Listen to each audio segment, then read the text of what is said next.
Join करें दिफाई तज़ियाकार गुलाम मुस्तफ़ा साहब, उनको हम वेलकम कहते हैं और दीगर मेहमान हमें आगे जाके ज्वाइन कर लेंगे। गुलाम मुस्तफ़ा साहब बहुत शुक्रिया सर आपका। हम कई बार इस मौजू पर बात तो कर चुके हैं, लेकिन आज सवाल ये उठता है कि जो आज की सूरत हाल है, यानी कि जो मौजूदा सूरत हाल है कश्मीर की, आलमी बरादरी की तवज्जो नहीं है। और ज़ाहिर है हमेशा हमने देखा कि आलमी बरादरी कश्मीर के मामले पर अपनी आंखें बंद कर लेती है। वहाँ इंसानी हकूक़ पर बात नहीं होती, वहाँ पर जो जुल्म सितम कश्मीरी बर्दाश्त कर रहे हैं ना उस पर बात होती है। पाकिस्तान बात कर रहा है, दीगर ममालिक कहीं ना कुछ थोड़ी बहुत बात करते हैं। आपको क्या लगता है ये यौम कश्मीर मनाने से, बार बार इस पर बात करने से क्या कुछ होगा फ़ायदा? हम तो बहुत सालों से ही बात कर रहे हैं। देखो, फायदा तो तब होगा जब दुनिया आपकी बात सुनेगी। बदकिस्मती ये है कि हम अपने चैनल्स पर, अपने अखबारों में तो लिखते भी हैं, बोलते भी हैं, लेकिन क्या हमारी बात बाहर सुनी जा रही है?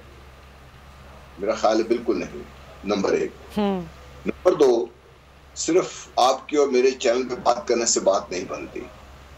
बात तब बनती है जब एक वाज़े मकसद के तहत कौम की लीडरशिप कौम को तैयार करे, ज़हनी तौर पर, जिस्मानी तौर पर, हर तरह से। और एक जो पाकिस्तान बहैसियत कौम एक दुनिया को वाइब्स जाए, और बहैसियत कौम हम दुनिया को ये बात करें, और बहैसियत कौम जो हमारे पाकिस्तान में है, पाकिस्तान से बाहर लोग हैं, जहाँ पर भी लोग हैं, हम उन लोगों तक पहुँचे जो ये बात सुन सकते हैं, जो ये बात आगे पहुँचा सकते हैं। मेरा मतलब कहने का ये है कि हमें हर लेवल पर, इंटरनेशनल जो लोग हैं, जहाँ पे मीडिया भी है, इंटरनेशनल जो थिंक टैंक्स भी हैं, जो यूनिवर्सिटीज़ भी हैं, हमने हर लेवल पर ये बात पहुँचानी है। उसके लिए मेरा और आपका बात करना काफ़ी नहीं है।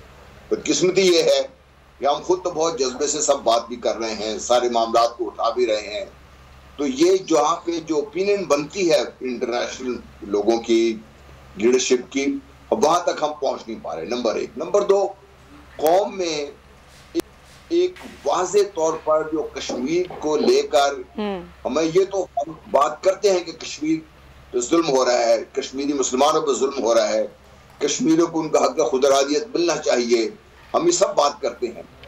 लेकिन उसको बात करते करते बीच में कहते हैं हाँ जी लेकिन फलानी हुकूमत ने ये कर दिया, मैंने ये कर दिया। एक नैरेटिव कश्मीर का, पूरी कौम का, और पूरी कौम बहैसियत शर्त एक वाहिद शख्स की तरह एक खड़ी हो, चट्टान की तरह।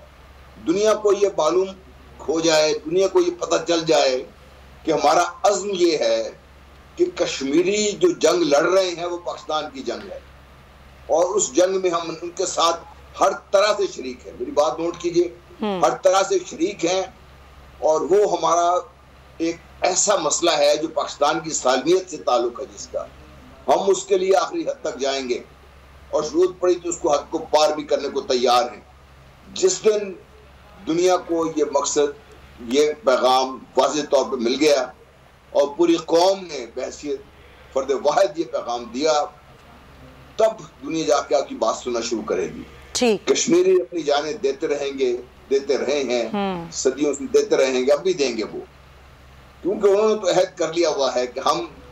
और ज़हनी तौर पर ये भी देखिए, याद रखिए, ज़हनी तौर पर कश्मीरी आज़ाद हो चुके हुए हैं।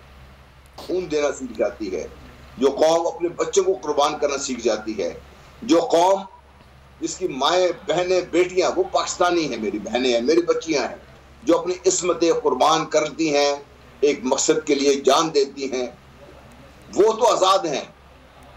इससे ज़्यादा आज़ादी क्या होगी कि आप अपनी जान तक कुर्बान कर रहे हैं मकसद के लिए। वो ज़हनी तौर पर आज़ाद हो चुके हुए हैं। क्या बहैसियत कौम पाकिस्तान ने भी अपने आप को ज़हनी तौर पर आज़ाद कर लिया है? सही। तो यहाँ पे कमजोरी है, ये कमजोरी हम दूर कर नहीं पा रहे।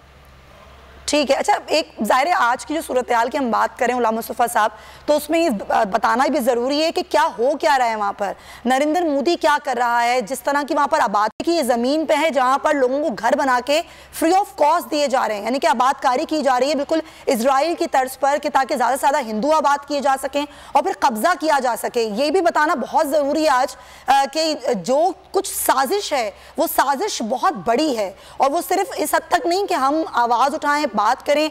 पहले तो उन्होंने ये मामला किया 5 अगस्त के बाद से, और अब जो आबादकारी की जा रही है वो और बहुत बड़ी साजिश कर रहा है। मोदी? देखिए, ये उसी वक्त शुरू हो गया था जिस दिन 6 नवंबर 1947 को जम्मू में हमारी नौजवान कौम को ये याद भी नहीं है बात। जम्मू में उन्होंने कहा कि जो लोग भी पाकिस्तान जाना चाहते हैं आ जाएं, हम उनको यहाँ से ले जाएंगे, पाकिस्तान पहुंचा देंगे। तो हजारों लाखों लोग मुसलमान इकट्ठे हो गए। जम्मू मुस्लिम मेजॉरिटी एरिया था, हिंदू बहुत कम थे वहां पे। तो जब मुसलमान इकट्ठे हो गए, लाख सवा लाख से ज्यादा मुसलमानों को वहां पे शहीद कर दिया गया। उसका नतीजा क्या हुआ? जम्मू को एक लम्हे में लाख सवा लाख मुसलमानों को शहीद करके हिंदू मेजॉरिटी एरिया बना दिया गया। हम तारीख का ये सबक भूल चुके हैं, इसलिए हमें कभी ये ख्याल नहीं रहा कि वो आगे क्या करेगा। उन्होंने पहले ये कदम उठाया, दुनिया ने कोई बात नहीं की, पाकिस्तान उसको भूल गया। हम अब क्या फैसला कर रहे हैं? आज से 5-6 साल पहले मैं आपसे शेयर करूं, हाफिज सईद, अल्लाह ताला उनकी जिंदगी दराज करे, उन्होंने लाहौर में हमारी होटल में एक मीटिंग बुलाई जिसमें मीडिया के लोग इनवाइटेड थे, और मुझे भी खुशकिस्मती से मौका मिला। उन्होंने मुझे भी शक्व फरमाई बुला लिया। मुझे बैठ के उन्होंने आज से 6-7 साल पहले उन्होंने बात की थी। मैं बात करूं, मुझे तो याद नहीं है सन कौन सा था, सन 15-16 इसकी बात है ये। उन्होंने कहा कि देखिए, मैं ये आपको बता रहा हूं कि मोदी का भारत का नेक्स्ट स्टेप क्या है। भारत अब यहाँ पे मुसलमानों की अकलियत में तकसीम करने जा रहा है।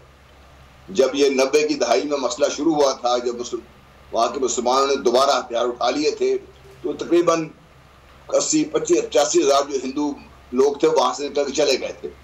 अब उसके मुकाबले 10 लाख से ज्यादा खानदानों को लाके आबाद करना है उन्होंने कश्मीर की हल्का बंदियां चेंज करनी है। उन्होंने यहाँ पर वो तमाम काम करने हैं जिससे, चूंकि उनके स्पेशल राइट्स थे, कश्मीर में कोई प्रॉपर्टी ले नहीं सकता था, उसको उन्होंने तब्दील करना है।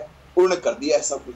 अब वहां पे प्रॉपर्टी भी खरीदी जा रही है, गवर्नमेंट प्रॉपर्टी फौज को दे रही है, अपनी सिक्योरिटी एजेंसीज को दे रही है, खुद प्रॉपर्टी पे कब्जा करके लोगों के घरों को मिसमार करके वहां पे कॉलोनीज बनाई जा रही हैं, और वहां पर लाकर आरएसएस के हुंडों को बतौर हिंदू ब्राह्मण वहां पे आबाद किया जा रहा है। मकसद क्या है? आज से कुछ अर्से बाद उन्होंने कश्मीर की हैसियत तब्दील कर देनी है, और वहां पे मुसलमानों को इतनी अकलियत में होंगे इलेक्शन कराने के बाद कि जो उनकी असेंबली वजूद में आएगी, उसका अगर स्पेशल स्टेटस बहाल भी कर देंगे तो हिंदू असेंबली होगी। वो वहां पे उनसे बोलेंगे आ जाएं जी, आप आके आप जो क्या कहते हैं उनकी जो हक खुदरादियत के लिए जो वोटिंग करनी करवा लें। क्या होगा रिजल्ट उसका? वो एक मसूबे के तहत कर रहे हैं। बिल्कुल। जो उसको रजिस्ट कर रहा है कश्मीर में, उसको उसकी जान चली जाती है, वो शहीद हो जाते हैं। जो नौजवान उसको रजिस्ट कर सकते थे, 8 साल से ज्यादा, 8 साल की उम्र से लेके 50, 60, 70 साल की उम्र तक के जो भी मर्द थे कश्मीरी, उनको वहां से ले जाकर भारत के अंदर, जिस तरह यहूदी कैंप्स कायम किए गए थे हिटलर के दौर में, कंसंट्रेशन कैंप्स थे, उस तरह के कैंप्स में उनको रखा गया है।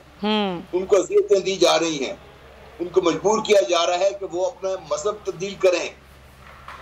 मैं कल एक क्लिप देख रहा था उत्तर प्रदेश में, वहां पर उनके जो हिंदू ब्राह्मण उनके जो लीडरशिप है वो लोगों को क्या कह रही थी, मुझे बात करते हुए शर्म आ रही है।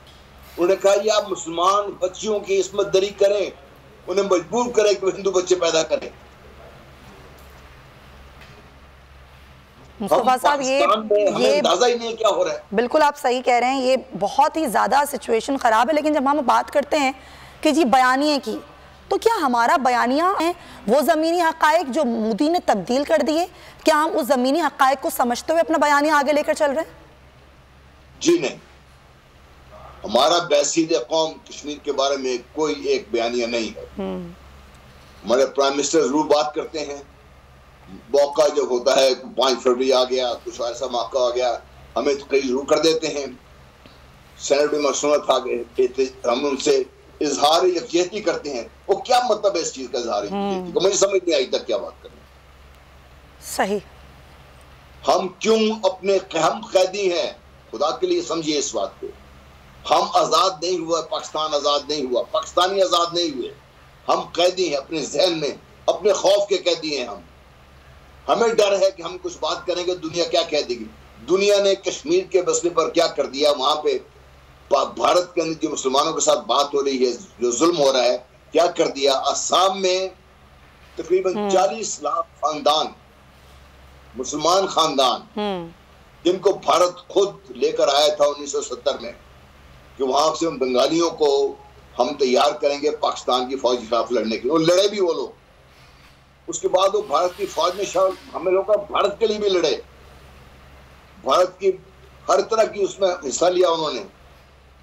एक रात में उनकी शरीयत मंसूख करने के बाद वो तकरीबन 2 करोड़ शहरी जो एक टाइम पे भारतीय शहरी थे, अब वो दुनिया के किसी मुल्क के शहरी नहीं हैं। भारत ने उनको निकालने का फैसला किया हुआ है। बांग्लादेश जो उनके वो लोग हैं उनको एक्सेप्ट नहीं कर रहा। 2 करोड़ इंसान, आप समझ सकते हैं कितनी आबादी, 2 करोड़। सही बात है, कई मुल्कों से ज्यादा आबादी है। 2 करोड़ इंसान इस वक्त भारत में, आसाम में किसी मुल्क के शहरी नहीं है। उनको मारा जा रहा है, उनको निकाला जा रहा है, उनको कन्वर्ट किया जा रहा है। सब्सक्राइब करें और बेल दबाएं ताकि कोई खबर रह न जाए।